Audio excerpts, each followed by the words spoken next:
Today's gathering is not an isolated event. It's a culmination of a dream, a hope, some rigorous research, editorial effort, engagement and deep conversation with policymakers, founders, technologists across the country, and our jury. As the Economic Times digital team, we set out with a clear objective to move beyond AI discourse, to move beyond valuation, move beyond headlines and noise. Also, a bit of speculative fear that AI will destroy us. Today, we plan to anchor this entire event in substance. Beyond the hype, our intent is to get back to substance and discuss issues that matter, that dominate the boardroom, that define government policy frameworks, and go beyond dinner table conversations. It's been a 6 months of journey to just understand, to begin with, what will AI do to us? What will it do to our democracy?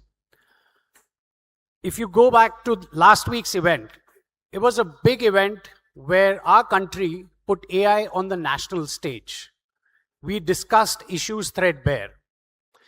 It's our Prime Minister and our government which took the initiative to make sure that beyond the hype, we also discuss the reality of AI's impact. We understand every single issue around it. And it's not just about hype cycle or valuation. Also understand, how do you humanize AI? There's a deep fear that it'll destroy businesses, industries, jobs, and eventually, if you go by the last news cycle, where Peter Hegseth has given an open challenge to Anthropic to come and discuss, or else after this Friday, the US Pentagon is going to say goodbye to Anthropic.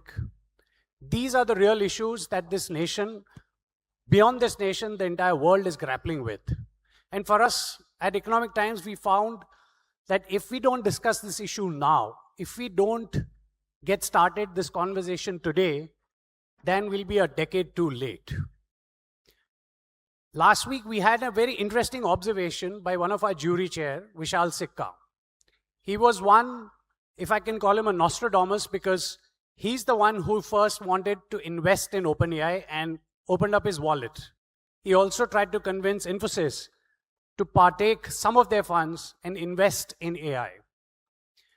And when we had a discussion with him, he clearly said, when I asked him, will AI destroy jobs, businesses, and industry? His answer was one simple line: I see the glass half full. Look at not what it can destroy. Look at its compute capacity and see what it can build. There are innumerable problems which the human brain cannot compute at the speed at which the GPUs can. And to him, it was the bundle of opportunities that AI opens up. The endless opportunities that we can use to our advantage with a bit of human touch. And that literally caught us on, and we decided that we don't need to look at the glass half. We need to look at the glass half full. We need to explore opportunities, start the conversation here in Bengaluru, the Silicon Valley of India, and take it across the nation. Understand from all the nooks and crannies where AI is being used, how it's being used, how it's being humanized, and how it can build a potential, responsible, ethical, innovation-led India. And that's our sole purpose to start this event today.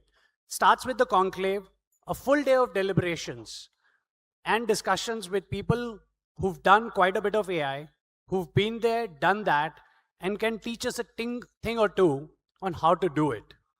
In the evening, starting 5 p.m., we'll celebrate the early adopters of AI, the early winners of AI, those who read the tea leaves, who saw that AI is a force to reckon with and adopted it. We collected almost 1,000 nominations for the ETAI Awards. The jury deliberated on each of the nominees, and let me tell you, the jury was relentless. They did not spare us. We had 2 rounds. The first round, they were just too unhappy. You don't have the best nominations, they said openly to us. And we said, okay, we humbly accept, we'll go back, we'll find the real gems that you want us to. Because it's not just their name and credibility, it's also the Economic Times name and credibility.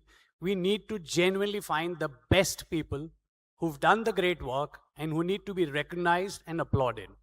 So today, if you enjoy the conversations, I can bet you'll enjoy the function and you'll need to be with us today evening to celebrate the early adopters and the winners of ETI awards. Thank you once again, and let the conversations begin.